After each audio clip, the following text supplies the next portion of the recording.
अगर कोई पुलिस का अधिकारी या कर्मचारी आपके ऊपर लाठी उठाए तो नाम बता देना, हम इनको देख लेंगे सदन में।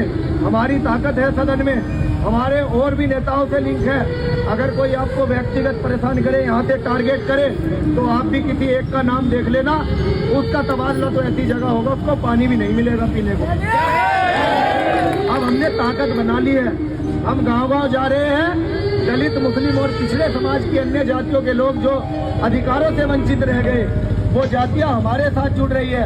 उन जातियों को, उन धर्मों को जिनका अल्पसंख्यक होने के बाद यहाँ इस देश में शोषण हो रहा है, उनके पीर पैगंबर और धार्मिक स्थलों को टारगेट करके ये सरकार नस्तो नाबूद करना चाहती है। वो तमाम पीड़ित लोग हमारी आजाद समाज पार्टी से जुड़ रहे हैं। आपकी और उन सभी पीड़ितों की, वो किसी भी जाति के हो, किसी भी धर्म के हो, अगर कोई पीड़ित है तो आजाद समाज पार्टी और भीम आर्मी के पास आए, हम उनको न्याय दिलाने का काम करेंगे। हम जाति और धर्म देखकर काम नहीं करते। हम बीजेपी के लोग नहीं है, कांग्रेस के लोग नहीं है जो झूठे वादे करते हैं, लोगों को भड़काते हैं, गुमराह करते हैं। हम आजाद समाज पार्टी और डॉक्टर अंबेडकर के वंशज है। सतगुरु रविदास महाराज ने 600 साल पहले कहा कि ऐसा चाहूं राज में जहां मिले सबन को अन्न, छोट बड़े सब बसे रविदास रहे प्रसन्न। हम तो भाई ये कमिश्नर साहब, हम तो चाहते हैं कि यहाँ बेगमपुरा राज स्थापित हो। ये जो पुलिस की कर्मचारी है, इनकी हमें जरूरत ही ना पड़े। यहाँ कोई गम, किसी को कोई गम ही ना हो, यहाँ कोई किसी का शोषण ही ना करे। यहाँ अलग अलग जातियों में जो समाज बांटा गया है, उपजातियों में बांटा गया है और फिर इन जातियों को लड़ाया गया है, ये सारे लड़ाई दंगे बंद हो जाए। ये जातियों में बटे हुए लोग इकट्ठा हो जाए। ये धर्म के नाम पर जो लोगों को भड़काकर देश में आग लगाई जाती है, ये धर्म के नाम पर लड़ना बंद हो जाए, मॉब लिंचिंग बंद हो जाए, जातियों पर अन्याय बंद हो जाए। हम तो ये चाहते हैं कि सब भाईचारा बना करके रहे। लेकिन अगर कमिश्नर साहब आप अपनी कलम का सही उपयोग नहीं कर सकते तो आपको इस्तीफा दे देना चाहिए।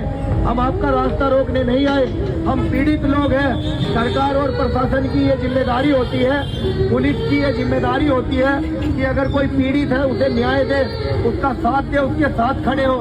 लेकिन यहाँ तो सरकार, पीड़ित और प्रशासन मिलकर के, सरकार, पुलिस, प्रशासन मिलकर के पीड़ित को और दबाने का काम कर रहे हैं। कुछ पैसे वाले लोगों के चक्कर में आकर के यहाँ पीड़ित को परेशान किया जा रहा है। आपको समझना चाहिए, आप जो बंदूकें लेकर खड़े हो गए, यहाँ कोई आतंकवादी थोड़ी है। अपनी बंदूकें गाड़ी में रख दो भाई, बंदूकों की क्या जरूरत है। आपकी वर्दी का इतना खौफ है, इतना सम्मान है कि कोई भी अनुशासनहीनता नहीं करेगा। आपके सामने खड़ा होकर कोई अपमान तक नहीं करेगा। आपको समझना चाहिए, इन लोगों के डराने की बजाय आप इनकी ताकत बनो, इनका हौसला बनो। ये लोग आपका सम्मान करेंगे। इनके टैक्स के पैसे से आपको तनख्वाह मिलती है। कमिश्नर साहब ने कुछ भी कहा हो हमें नहीं पता, लेकिन अगर परमिशन नहीं दोगे, 12 तारीख को सहारनपुर के साथ साथ पश्चिम उत्तर प्रदेश, हरियाणा, पंजाब, उत्तराखंड, सब जगह रविदास जयंती निकलेगी। इतनी फोर्स नहीं है तुम्हारे पास कि हर गांव में तुम रोकने के लिए आ जाओ। अब हमने कुर्बानी देना सीख लिया है। ये देश चंद पैसे वाले लोगों ने आजाद नहीं कराया। ये देश नेहरू और गांधी ने आजाद नहीं कराया, सावरकर और गोडसे ने आजाद नहीं कराया। ये देश, इस देश की 85% जनसंख्या जो यहाँ पीड़ित है, उस पीड़ित जनसंख्या के बाप दादाओं ने अपने खून का एक एक कतरा इस देश की आजादी में दिया है। इन लोगों ने आजाद कराया है। आप अपनी ताकत का सही इस्तेमाल करें। रविदास जयंती रोकने की कोशिश भी मत करना।